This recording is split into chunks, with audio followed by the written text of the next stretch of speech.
আজি আমি আহিছোঁ ইয়াতে আপোনালোকক জাগা আৰু এই থানটো কি নাম হয়, কোন জাগাত আছে গোটেইখিনি ক'ম।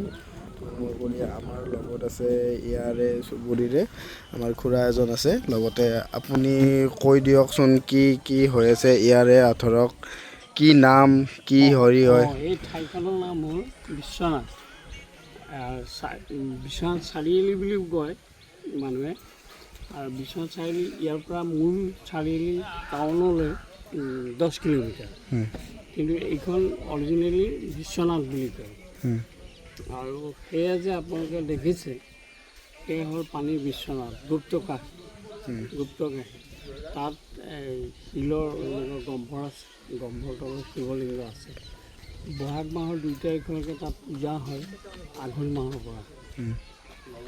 পৰা নতুনকৈ ঘৰ বনাই দিয়ে আৰু তাত ঘৰ বনাই মানে তাতে 6 মাহ থাকে, মন্দিৰত 6 মাহ থাকে আৰু 6 মাহ থাকে। তাতে পানীৰ তলতে 6 মাহ থাকে। 6 মাহ আপোনালোকে তাতে পূজা কৰে আৰু ইয়াতে আনি পেলাই 6 মাহ পূজা কৰে। এই পাৰৰ যি বিশ্বনাথ দেৱালয় আছে হয়, তালৈ লৈ আহি পেলাই তাত ছমাহ তাৰ মানস কৰিলে, তালৈ মানস কৰিলে সেই পূজাটো ৰেগুলাৰ ইয়াত চলি থাকে। আমাৰ পাৰৰ বিশ্বনাথ হয়, এই পাৰ এইখিনি মূল কথা। আৰু এই নদীটোৰ নামটো কি আছে? নদীখনৰ নাম হ'ল ব্ৰহ্মপুত্ৰ। আৰু এই জাগাটো নদীৰ লগ হৈছে আৰু এটা বুঢ়ীগাং নদী বুলি কয়। এই বুঢ়ীগাং আৰু ব্ৰহ্মপুত্ৰ এই সংগমস্থলতে সেই গুপ্তকাশী বিশ্বনাথ মন্দিৰটো তাত আছে। আৰু এই পাৰটোক আপোনালোকে কি বুলি কয়? পাহাৰটোক আমি এই পাহাৰটো যে দেখিছে আপোনালোকে, এই পাহাৰটো হ'ল আগতে আছিলে উমাবন। ইয়াতে টুম এটা নিচিনা দেখা যায়, সেইকাৰণে মানুহৰ মুখত অপভ্ৰংশ হৈ পেলাই ইয়াত উমাটুমনি বুলি কোৱা হয়। তাত উমা মন্দিৰ, উমা দেৱালয় আছে।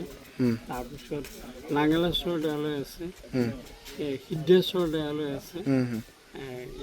সেইকেইখন যেনিবা পূজা নহয় তাত, আৰু বাকী উমা মন্দিৰত ৰেগুলাৰ পূজা হয়।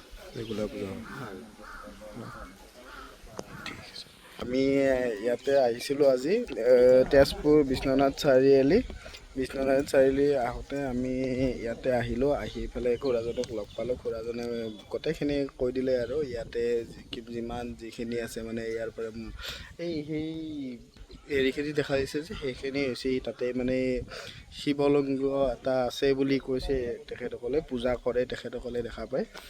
ইটো চাইডে এইটো ব্ৰহ্মপুত্ৰ আৰু বুঢ়ীনে হেৰি আহিছে।